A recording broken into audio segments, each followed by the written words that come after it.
Lusuleu mi fa cantar, disait mon grand-père. Ce à quoi ma grand-mère répondait invariablement « Eh, tu me fas cagar ». Ces répliques, qui sont indissociables de la cigale provençale, pourraient être en soi une discussion entre une cigale et tout être humain. Le soleil me fait chanter, dit la cigale. Et tous les autres, agacés par ce bruit, pourraient dire ouais, et toi tu nous fais caguer. Parce que l'été, quand le blond, le soleil, il tape et il tape fort, que la température monte suffisamment, ça commence. Dans les pins, dans les chênes, les oliviers, ou même en ville, dans les villages, dans les platanes, une cigale, puis 2, puis 3, puis 50. Nos pitchouns ont quitté leur vieille mue pour enfiler leur costume de scène.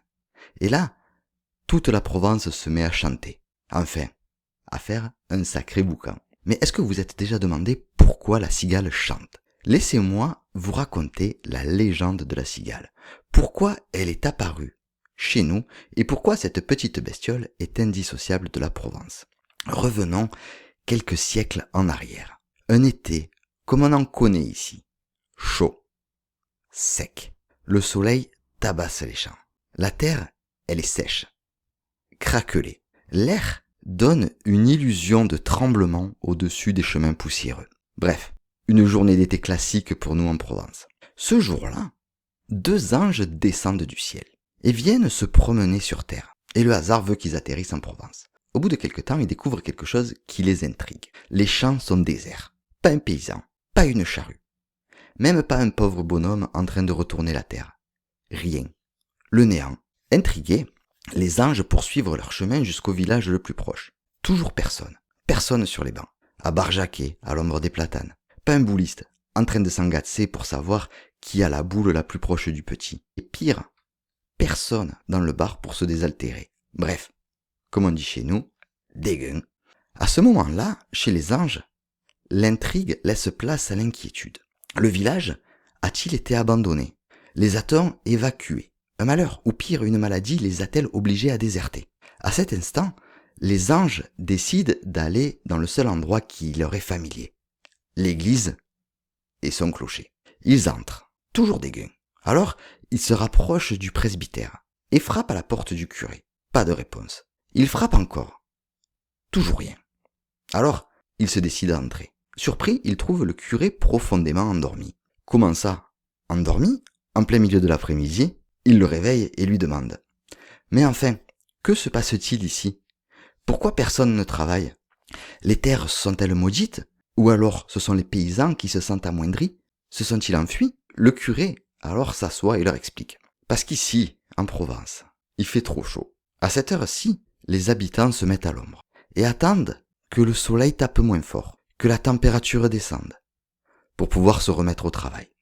Suite à cette explication, les anges repartent dans les cieux et racontent tout à Dieu. Et Dieu décide alors qu'il faut faire quelque chose. Abaisser la chaleur en été pour que les Provençaux puissent travailler ? Non, ça serait trop simple. Alors, trouvons une solution, comment dire, un peu provençale. Dieu envoie sur terre une petite créature. Une créature minuscule, de seulement quelques centimètres, avec des ailes, et surtout, une voix. Mais quelle voix ! Une de celles capables de remplir toute la campagne. Avec cependant une petite particularité. La bestiole ne sera capable de chanter que quand la température sera suffisamment élevée. Alors, depuis ce jour-là, chaque été, dès que le soleil monte, la petite bête se met à chanter. Encore, et encore, et encore. Impossible de dormir. Même pas un petit pénéqué. Impossible d'oublier que la journée est commencée. La cigale était née. Tout ça, c'est la légende. Mais, dans la vraie vie, pourquoi est-ce que la cigale chante ? Et surtout, pourquoi est-ce qu'elle attend qu'il fasse si chaud pour commencer son concerto ? Première révélation. Ce ne sont pas toutes les cigales qui chantent, ce sont seulement les mâles. Ils chantent pour attirer les femelles, pour faire les cacous, pour draguer. C'est leur façon de faire la cour aux demoiselles cigales. Sauf que la cigale, elle ne chante pas, parce qu'elle n'a pas de corde vocale. Contrairement à son ami le criquet, elle ne se frotte pas les ailes pour faire du bruit. Son instrument est beaucoup plus étrange. Sous son abdomen, elle possède 2 organes appelés les timbales. Ce sont 2 membranes rigides énervuré que des muscles vont faire se déformer extrêmement rapidement. Quand le muscle tire sur la timbale, les nervures se déforment brutalement. Encore, et encore, et encore. Chez certaines cigales, ce mécanisme peut produire plusieurs centaines de déformations par seconde. On dit que ça va jusqu'à 900 déformations par seconde. Imaginez un peu le rythme. Mais la timbale seule ne ferait qu'un clic. C'est son abdomen creux qui amplifie le son, comme une guitare. En clair, la cigale possède son propre instrument de musique intégré. Et là arrive la chaleur. Parce que cette petite mécanique demande deux choses à la cigale. Un, énormément d'énergie. Et comment la cigale se recharge en énergie? Avec le soleil pardi et la chaleur. Mais elle demande aussi une souplesse du muscle. Et quand il fait trop froid, les timbales sont trop rigides, pas assez souples. La cigale ne peut pas chanter. De toute façon, étant donné que son activité musculaire dépend de la chaleur, elle n'aurait pas pu chanter de toute manière. Donc, il lui faut d'abord se chauffer. Et une fois qu'elles sont suffisamment chaudes, les machines musculaires peuvent se mettre en route. Chez les cigales autour de la Méditerranée, des études ont montré qu'elles ont besoin d'une température ambiante d'environ 22 à 24 degrés au minimum pour pouvoir chanter, et que la puissance de leur chant augmente avec la température. Voilà pourquoi le chant de la cigale est aussi intimement lié au soleil. Le matin, quand l'air est encore frais, silence. Puis le soleil monte, les troncs chauffent, les cigales se réchauffent. Et là, petit à petit, les cigales commencent à chanter. Puis d'autres leur répondent. Puis d'autres encore, jusqu'à ce que tout le quartier ressemble à une salle de concert dans laquelle quelqu'un aurait oublié de régler le volume. Mais vous ne le savez peut-être pas, mais nous ne voyons que la cigale adulte. La cigale, que nous voyons en été, elle chante, elle vole, elle se reproduit. Mais où était-elle avant? Ce que nous voyons, c'est uniquement la dernière étape de la cigale. Avant de devenir cet insecte, elle était une petite larve. Et cette larve va rapidement disparaître sous terre. Elle va s'enfoncer dans le sol et commencer une vie dont nous ne voyons absolument rien. En Provence, cette phase souterraine peut durer entre 2 et 5 ans selon les espèces. Pendant tout ce temps, la cigale est une forme de nymphe. Elle se déplace dans le sol, autour des racines, et se nourrit de la sève qu'elle prélève directement sur les végétaux. Elle grandit lentement et change plusieurs fois de peau. Puis un jour, elle décide qu'il est temps de sortir. La nymphe remonte alors vers la surface, généralement à la tombée de la nuit.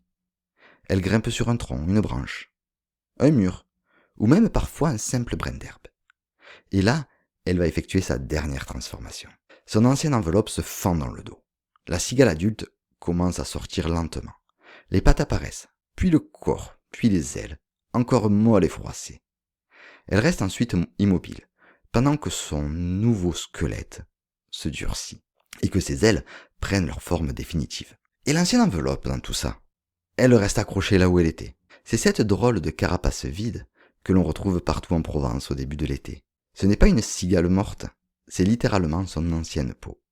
La cigale vient de l'abandonner pour devenir l'adulte que nous connaissons. La phase adulte ne dure généralement qu'1 à 2 mois. C'est pendant cette période qu'elle va se nourrir, chercher un partenaire, s'accoupler et permettre à la génération suivante de commencer son propre voyage sous terre. Et pendant l'été, elle va rester là, dans les arbres, dans les campagnes, à nous chanter dans le creux de l'oreille, dès que le soleil commence à taper. Mais pour devenir véritablement des symboles de Provence, il lui fallait encore un petit quelque chose. Un petit coup de pouce. Pas une nouvelle voix. Franchement, ça, elle en avait assez déjà. Il lui fallait un symbole. Une forme. Et cette forme va apparaître à Aubagne. En 1895, sous les mains d'un jeune faïencier, Louis Sicard. Cette même année, Aubagne ne le sait pas encore, mais elle voit naître l'un des auteurs les plus connus de Provence, Marcel Pagnol, qui dira plus tard « Je suis né à Aubagne, au pied du Garlaban, couronné de chèvres, au temps des derniers chevriers. » Mais la Provence tout entière, elle, est en pleine effervescence. Mistral et le Félibrige remettent la langue et la culture provençale sur le devant de la scène. À Aubagne, Louis Sicard, inspiré par cette mouvance provençale, reçoit une commande des Tuileries de Marseille. On cherche un objet à offrir au client, mais pas n'importe quel objet, un objet qui sente la Provence. Alors, Louis Sicard regarde autour de lui, et franchement, il n'a pas besoin d'aller chercher bien loin. Des oliviers? Il y en a. Du soleil à volonté. Des cigales? Il suffit de tendre l'oreille. Alors, il choisit la cigale. Il la modèle en faïence, posée sur un rameau d'olivier. Mais Sicard ne va pas simplement fabriquer une jolie petite bestiole. Il va lui donner une phrase. La première phrase que je vous ai donnée dans cette vidéo. Lu suleu mi fa canta. Le soleil me fait chanter. Et là, pour le coup, c'est plutôt bien trouvé. Parce que la cigale, elle ne se pose pas de questions. Fait chaud, elle chante. Fait encore plus chaud, elle chante plus fort. Et quand le soleil disparaît, elle se tait. Et cette petite faïence rencontre rapidement le succès. Alors, Sicard va recommencer. Encore et encore. Il va créer des vases, des assiettes, des bonhommes, des cendriers. Et la cigale se retrouve partout. Puis un jour, elle quitte les tables et les étagères. Et elle monte sur les murs. Et là, ça devient intéressant. Parce qu'on ne se contente plus de représenter une cigale sur un plan en faïence. On commence à avoir un objet qui représente la cigale.